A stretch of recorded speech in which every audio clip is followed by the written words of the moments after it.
આજરોજ રાણી police station સુભાષબી circle ખાતે વહેલી સવારમાં બનેલ મર્ડરના ગુનામાં ફરિયાદી ભરત લક્ષ્મણભાઈ સાલવીના સગા રણછોડભાઈ ઉર્ફે અજય રાજુભાઈ સાલવી નાઓને આ ગુનાના આરોપી અંકિત પિતાંબર પરમાર તથા સાગર ઉર્ફે માફિયા પિતાંબર પરમાર અને વિશાલ પરસોત્તમ ચૌહાણ સાથે અંગત અદાવતના કારણે ત્રણેય આરોપીએ અન્ય 7 થી 8 આરોપી સાથે મળી અને આજરોજ વહેલી સવારમાં સુભાષબી સર્કલ ખાતે RJ સત્યજી જે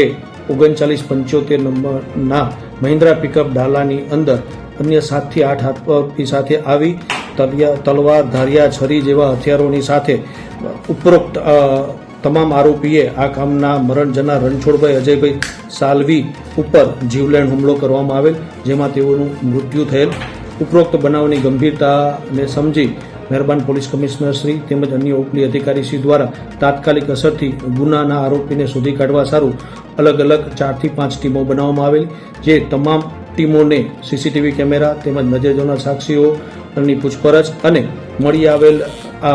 RJ 27GF 3975 નંબરના વાહનની તપાસ કરવાની સૂચના મળેલ, જે આધારે પ્રથમ તાત્કાલિક અસરથી અમદાવાદ શહેર અને જિલ્લાની આજુબાજુના જિલ્લાઓમાં મહેસાણા, અરવલ્લી, સાબરકાંઠા, બનાસકાંઠામાં તાત્કાલિક અસરથી નાકાબંધી કરવામાં આવેલી, તેમજ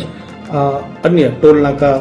જેમ કે પ્રાંતિજ તેમજ અડાલત ટોલ નાકા ખાતે ઉપરોક્ત વાહનનો નંબર આપી અને વોચમાં રહેવા તેઓને જાણ કરવામાં આવેલી હતી.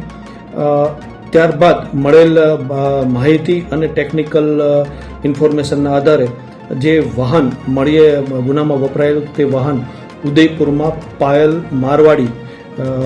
ના નામે નોંધાયેલું હતું, જેમાં ઊંડાણપૂર્વક તપાસ કરતા ઉપરોક્ત વાહન હાલમાં રાજેશભાઈ ભોઈ નામનો વ્યક્તિ છેલ્લા થોડા સમયથી ચલાવતો હોવાની હકીકત મળેલ હતી.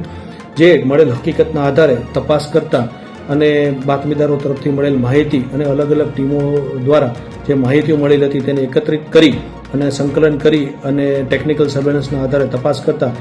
આ વાહન છેલ્લે છત્રાલ GIDC ની અંદર જોવામાં આવેલ હતું, જે આધારે રાણી પોલીસ સ્ટેશન તેમજ ડીસીપી ઝોન 2ના LCB સ્ટાફ તેમજ અન્ય પોલીસ અને સર્વેલન્સના માણસોએ સાથે મળી અને ઉપરોક્ત જગ્યાએ છાપો મારતા ઉપરોક્ત જગ્યાથી ગુનામાં વપરાયેલ વાહન તેમજ 8 આરોપી મળી આવતા તેને તાત્કાલિક સ્થળ ઉપર દબોચી લેવામાં આવેલા અને ઉપરોક્ત આરોપીઓની પ્રાથમિક પૂછપરછ કરતા તેઓએ જણાવેલ કે આ કામના આરોપી અંકિત પિતાંબર પરમાર અને વિશાલ પરસોત્તમ ચૌહાણ નાઓના કહેવાથી અમોએ ઉપરોક્ત મરણ જનાર આરોપી રણછોડ ઉર્ફે અજય રાજુભાઈ સાલવીને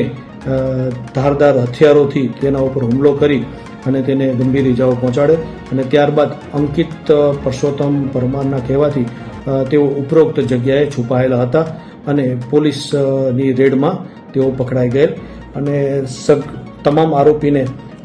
રાણી પોલીસ સ્ટેશન ખાતે લાવી અને આગળની વધુ તપાસ જારી છે અને આ કામે અન્ય વોન્ટેડ આરોપી અંકિત પિતાંબર પરમાર, પાર્થ ઉર્ફે પાવડર અને વિશાલ ચૌહાણની હાલ